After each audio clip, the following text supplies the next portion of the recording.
What's up? My name is Nasko, and in this video, we're going to be talking about compression instead of FL Studio 12.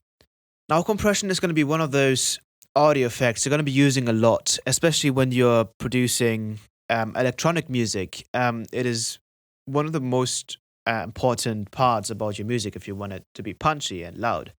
So we can start off with just explaining what compression itself actually is. Now, compression, and a very easy term, is just volume automation, real time most of the time, which means that it actively is changing the volume of the signal or of the audio you're sending into it. So if we just take a look at the compressor from FL Studio, which is the normal Fruity compressor, I'm just going to open up the mixer channel. If we just take a look at it, it has quite a lot of options right here. I personally don't really like this Fruity compressor too much, and we're going to get into that in a second, but nonetheless, it's still really good. So you've got your threshold, you've got your ratio, gain, type, release, and attack. The core features of a compressor are usually the threshold, the attack, the release, and the ratio. Now, what do these mean, basically? For the Fruity compressor, the threshold basically means that this is a sort of gate. So if we go ahead and, for example, take this test vocal I've recorded, and we load up a compressor. Okay, so what we can do here is that if we take up the ratio, which is basically just the amount of compression we're adding to the sound, and we're taking down the threshold, so this is we can see this is around minus 10 decibels. So this is the further we go down, this is a very clean recording of my voice. As you can hear, the signal gets quieter and quieter. This is because everything below this threshold right here, below this volume, or everything above it, gets actually turned down in volume to that specific level. So if we go down to 34.5 decibels and we take the attack all the way down, this is basically going to be this volume. So if we, for example, put it to minus 15 decibels, it's going to stop. It's not going to be louder than minus 15 decibels, because this, basically without any attack, this is basically a limiter, just like a limiter would work, right? You load up a limiter. But in the limiter, what you're doing is you're pushing the signal. You're pushing the audio. So you're pushing it against this basically compressor. A limiter is basically a compressor without any attack and an infinite ratio. So this is a very clean recording of my... And so with the compressor, what's really special about it is the attack function and the release function.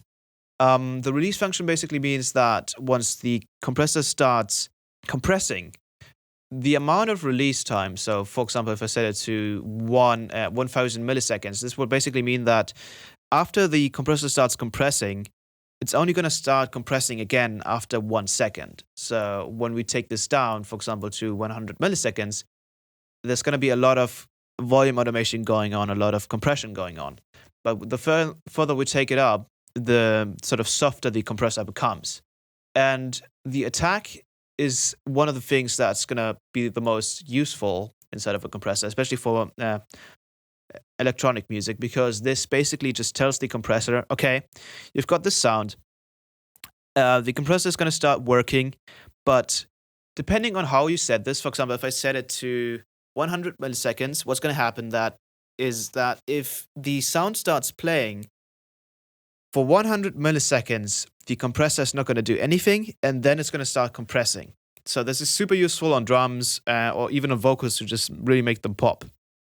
But most specifically, it's very useful to sort of have a consistent volume going on. So if I were to just compress my vocal right here, so this is a very clean version of it.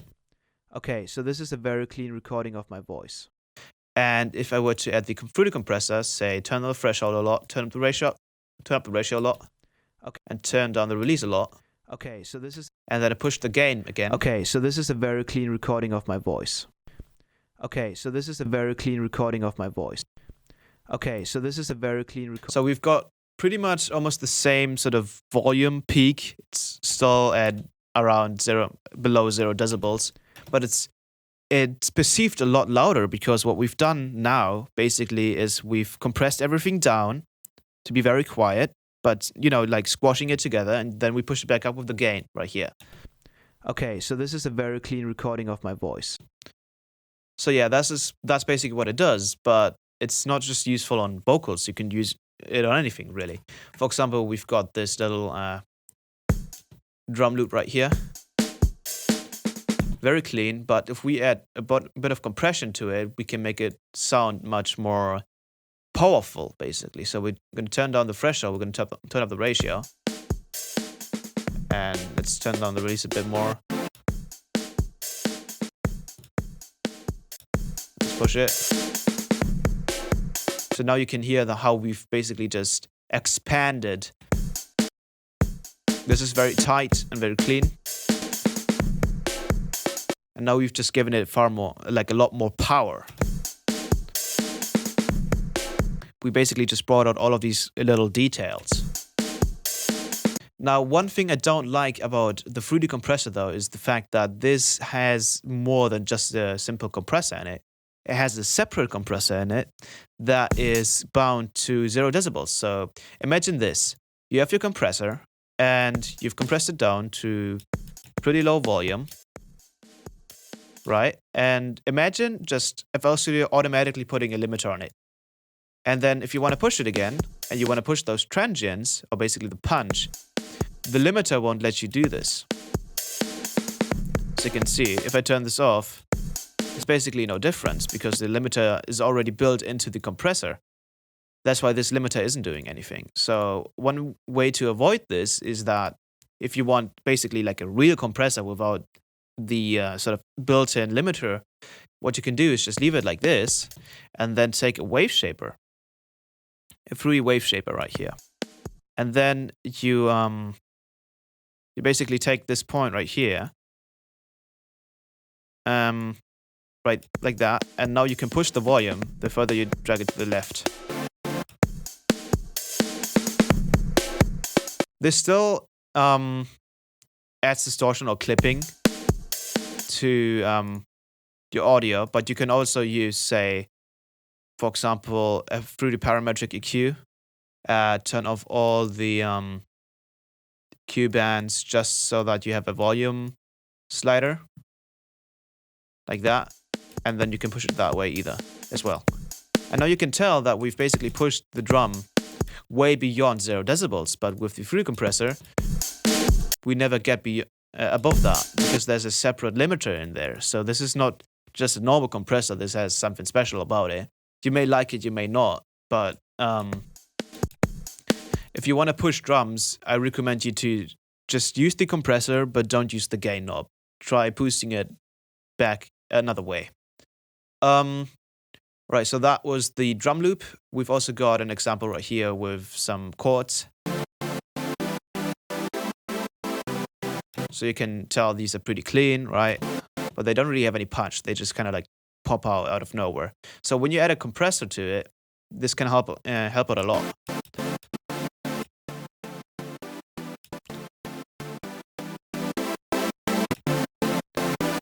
So now you can tell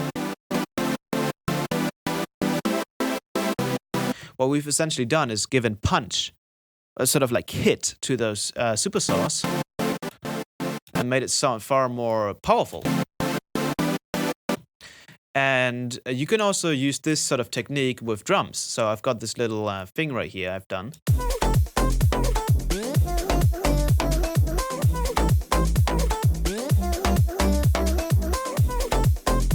And as you can tell, the kick isn't really that powerful. This is the kick. And even if you look at the waveform, you can sort of see that this beginning of the kick isn't as loud as the bottom part, this part right here. Isn't as loud. I mean, that's louder than this little part at the beginning, which is your transient. So you can use a compressor to compensate for that. One thing I'd really recommend you to do is to exactly know how long this little part, this little noisy part in the beginning of your drum sample is.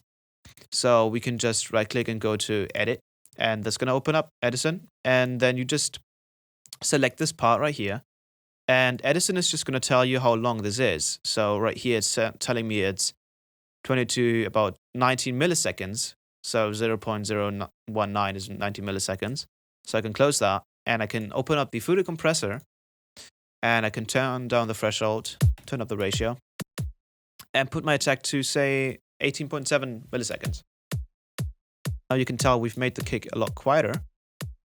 But when we now, for example, use something like the Waveshaper to make it louder again, and we do a little comparison, it's also a bit quieter. And let's put it back to, okay, let me just make it like that. And now it's, so now we've pushed the transient like crazy, which is way too much. So let's turn up the threshold again a bit, and let's go to the Waveshaper and turn on the volume a bit. But now you can tell we really brought out that punch inside of the kick. And you can especially notice that inside of the whole track. So if we were to play the track now,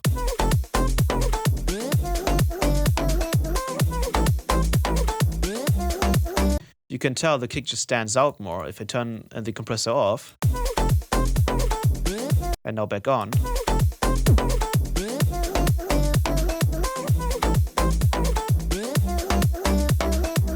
so you can use this on kicks, you can use this on snares or on hats, on vocals. You can use compressors on anything, really. And what's really important is that you sort of know how to use it, and you can't always like immediately know when you should use a compressor or not. I guess it's a bit of a practice thing, so get used to it, get used to the compressor, search for a compressor you like. There's different kinds of compressors out there. The Fruity compressor does the job very well, but I don't think it's the most perfect compressor out there. So if you want to search for an alternative, there's tons of compressors out there, even free ones. So yeah, that's how you can compress instead of a Studio 12.